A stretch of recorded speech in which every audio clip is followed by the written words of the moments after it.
나는 최근 뉴스를 보며 19세부터 34세까지의 서울 청년들 중 약 15%가 니트족이라는 통계를 접했다. 교육도 받지 않고 취업이나 직업훈련도 받지 않는 이들. 그저 사회에서 떠 있는 사람들 말이다. 그런데 더 놀라운 건 그중 10명 중 6명이 여성이라는 사실이었다. 서울연구원의 보고서를 보면 2024년 기준으로 서울 청년 니트 인구는 약 32만 명, 전국적으로는 무려 173만 명에 달한다고 한다. 서울 청년 전체 중 니트족의 비중은 14.8%, 2010년 19.7%에서 조금씩 줄어드는 추세이긴 하지만 여전히 높은 수치다.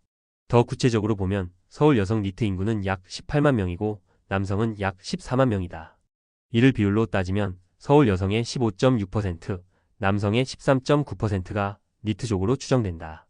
나는 이런 통계를 보며 여러 가지 생각이 들었다.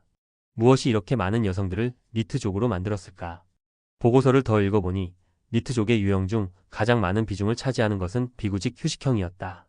일을 찾으려고 하지 않고 그냥 쉰다는 것이다.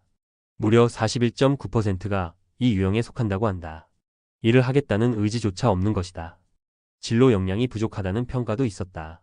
스스로 진로에 대해 생각해 본 적이 없다는 비율이 8.9%에 달한다는데 이건 전체 청년들보다 높은 수치다.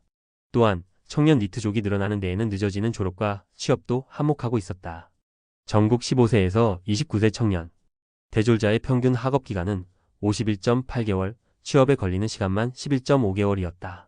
첫 취업에 1년 이상 걸리는 비율이 30%나 된다는 것도 충격적이었다. 학업이 길어지고 취업이 어려워지고 그 사이에서 지친 청년들이 늘어나는 게 현실이었다.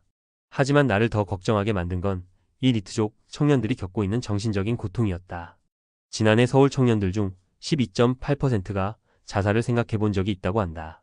그 이유 중 가장 큰 비중을 차지한 것이 진로와 직장 문제였다.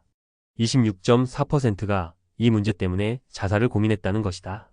우울 증상을 보이는 청년도 무려 34.4%에 달한다고 하니 이건 단순한 개인의 문제가 아니라 사회 전체가 고민해야 할 문제다. 사회적 고립을 경험하고 있는 청년들의 비율도 2.8%나 된다. 그 고립의 이유 중 절반가량이 자발적 선택이었다고 한다. 나는 이걸 보며 한편으로는 이해도 되지만 한편으로는 씁쓸함을 느꼈다. 경제적으로 아무런 도움을 받을 수 없는 청년의 비율도 34.3%로 나타났는데 이는 작년과 크게 달라지지 않았다. 보고서는 청년 니트족들이 가장 필요로 하는 정책으로 소득 지원과 고용 지원을 꼽았다고 한다. 나는 이 대목에서 조금 놀랐다. 이들은 일을 하지 않고도 현금을 원하고 취업이나 창업을 도와달라고 한다. 물론 사회적 지원이 필요할 수도 있다. 하지만 그 지원을 받기 위해선 최소한의 노력이라도 보여야 하지 않을까. 나는 여기서 또 하나의 생각이 들었다. 왜 여성 니트족의 비율이 이렇게 높은가?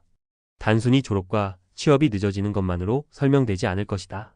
많은 여성들이 경제활동에 적극적으로 나서지 않는 현실이 있는 것은 아닐까. 경력 단절을 스스로 감수하며 쉬는 선택을 하고도 그에 따른 책임은 외부에 전가하려는 모습이 보이기도 한다. 결론적으로 말하자면 여성들은 경제 참여에 더 큰 관심을 가져야 한다.